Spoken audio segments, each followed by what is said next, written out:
हाँ दोस्तों, आपका ये सेकेंड है disease causing micro organism in animals. Animals में वो माइक्रो ऑर्गेनिज्म जो एनिमल्स में डिजीज कॉज करते हैं, उनके कुछ एग्जांपल्स हम लोग देख लेते हैं। पहला आपका क्या है, mouth disease of cattle. Cattle में क्या होता है बच्चों, माउथ डिजीज होता है, मुंह का डिजीज होता है। वो किससे होता है, वायरस के थ्रू होता है। Okay, mouth disease of cattle किसमें होता है, कैटल में वायरस के थ्रू होता है। ओके, फिर हम लोग एक देख ले रहे हैं, और Robert Koch. Robert Koch name के साइंटिस्ट ने 1876 में इन्होंने बैक्टीरियम को ढूंढा था, discovered bacterium. Okay, bacillus anthracis causes anthrax disease. Bacillus anthracis के थ्रू क्या होता है, एंथ्रेक्स नाम की बीमारी होती है। ओके, दो एग्जाम्पल हम लोगों ने यहाँ पे देख लिया।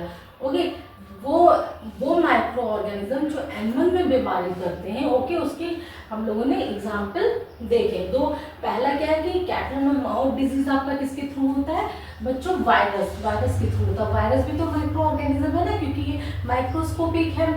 ओके, दूसरा बैसिलस एंथ्रासिस के थ्रू एंथ्रेक्स डिजीज होता है। क्लियर आपको, कैटल में माउथ डिजीज वायरस के थ्रू होता है, और एंथ्रेक्स डिजीज आपका किसके थ्रू होता है, बैसिलस एंथ्रासिस के थ्रू होता है। रॉबर्ट कोच नाम के साइंटिस्ट ने बैक्टीरिया की खोज की थी। बैक्टीरिया की खोज किसने की, बैक्टीरियम। अगर सिंगल है तो इसको हम लोग क्या बोलेंगे, बैक्टीरियम बोलेंगे बच्चों। और ओके, तो रॉबर्ट कोच नेम के साइंटिस्ट ने क्या की थी, बैक्टीरिया की खोज की थी, बैक्टीरियम की खोज की। ओके, रॉबर्ट कोच, आप लोग याद रखिएगा। ठीक है, अब आप आइए, और नेक्स्ट आपका क्या, disease causing micro organism in plant. Human में हम लोग देख चुके थे ना कि आपका मॉस्किटो से हो रहा है, फीमेल एडिस मॉस्किटो के थ्रू आपका डेंगू फीवर हो रहा था। और आपका मलेरिया किससे हो रहा था बच्चों, प्लाज्मोडियम वाइवेक्स। ओके, अब देखिए आप प्लांट्स में देखिए, एनिमल्स में भी देख चुके हैं, प्लांट्स में देखिए। सिट्रस के कौन कौन सी बीमारी होती है, किस माइक्रो ऑर्गेनिज्म के थ्रू होती है, इनका मोड ऑफ ट्रांसमिशन क्या है, इसमें भी हम लोगों ने 2-3 एग्जाम्पल ले लिए हैं।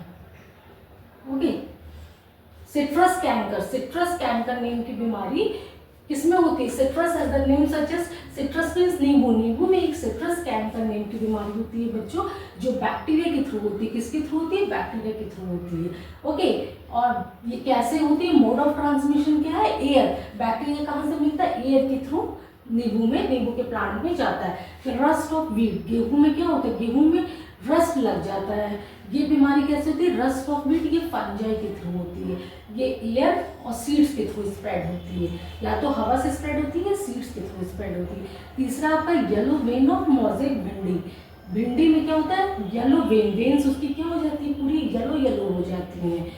लीफ में आप लोगों को पता है ना, लीफ में जो ऐसी ये वेन्स गई हैं, ये क्या होती है, येलो हो जाती हैं। तो येलो वेन ऑफ मोजेक भिंडी में ये डिजीज होती है। भिंडी को ओकरा भी बोलते हैं।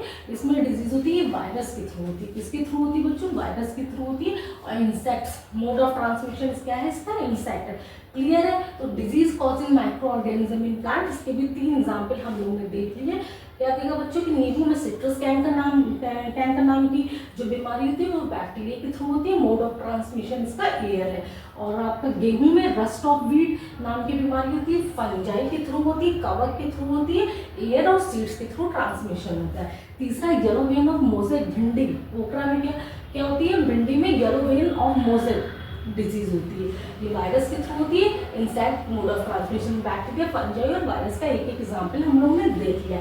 नींबू में बैक्टीरिया के थ्रू हो रहा है, तो आपका गेहूं में फंजाई के थ्रू हो रहा है, और भिंडी में वायरस के थ्रू हो रहा है।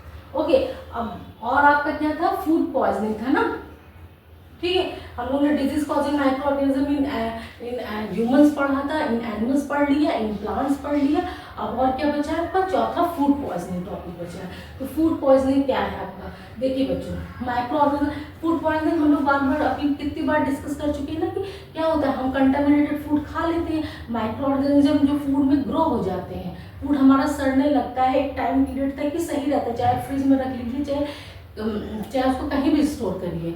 ओके, तो एक टाइम पीरियड तक वो सही रहता है, इसके बाद उसमें वो कैसे खराब होने लगता है, उसका टेस्ट खराब हो जाता है, वो स्पॉइल होने लगता है। कैसे? क्योंकि उसमें माइक्रो ऑर्गेनिज्म ग्रो करने लगते हैं, यही बैक्टीरिया, फंजाई, ये सब। ब्रेड देखते हैं ना, ब्रेड में क्या होता है, फफूंद लग जाती है। बहुत दिन तक ब्रेड छोड़ दीजिए आप, काफ़ी दिन हो गया, हफ्ता भर 10 दिन, तो उसमें फफूंद लगने लगती है, ब्रेड खराब होने लगता है। खाने में भी तो आपकी फफूंद लगने लगती है, काफ़ी दिन तक छोड़ दीजिए। तो ये क्या होता है कि बैक्टीरिया, फंजाई, ये सब आपके फूड को स्पॉइल कर देते, ग्रो करने लगते हैं, जिससे फूड क्या होता है, कभी कभी ये क्या होता है, टॉक्सिक सब्सटेंस उसमें पैदा कर देते। टॉक्सिक सब्सटेंस मीन्स बच्चों जहरीले पदार्थ, जिनको खाने से और ऐसे भोजन को खाने से हमारी क्या होती है, तबीयत खराब हो जाती है, हमें वॉमिटिंग होती है, लूज मोशन वगैरह होता है। कभी कभी क्या हो जाता है, बहुत ज़्यादा तबीयत खराब हो जाती है, हमारी कंडीशन सीवियर हो जाती है, जिससे कि हमारी डेथ हो सकती है। क्या हो सकता है? हमारी डेथ हो सकती है। इसलिए कभी भी हम लोगों को खाना फ्रेश खाना चाहिए, बहुत देर बासी खाना नहीं खाना चाहिए कि 1 दिन 2 दिन का बासी खा लिए, फ्रिज में रखे हुए हैं उसको खा लेना, नहीं खाना चाहिए। ओके, क्योंकि हमारी तबीयत खराब हो सकती है। और बाहर से भी जो भी भोजन हम ला रहे हैं वो भी कंटामिनेटेड होता है, इसलिए कहते हैं कि हाइजीन मेंटेन, और बाहर का कम से कम खाना चाहिए। ओके फ्रेंड्स, तो ये हमारा क्लियर हो गया आपका यूजेस। ओके, यूजेस भी हम लोगों ने देख लिया। अब हम लोगों को 2 टॉपिक और इस चैप्टर में पढ़ना है। एक आपका क्या है, फूड प्रिजर्वेशन, फूड को कैसे प्रिजर्व करते हैं।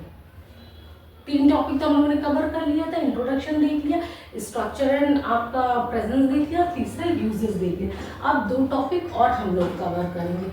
ओके बच्चों, उस टॉपिक को हम लोग अपने नेक्स्ट वीडियो में रखते हैं। आज के लिए बस इतना ही। Thank you.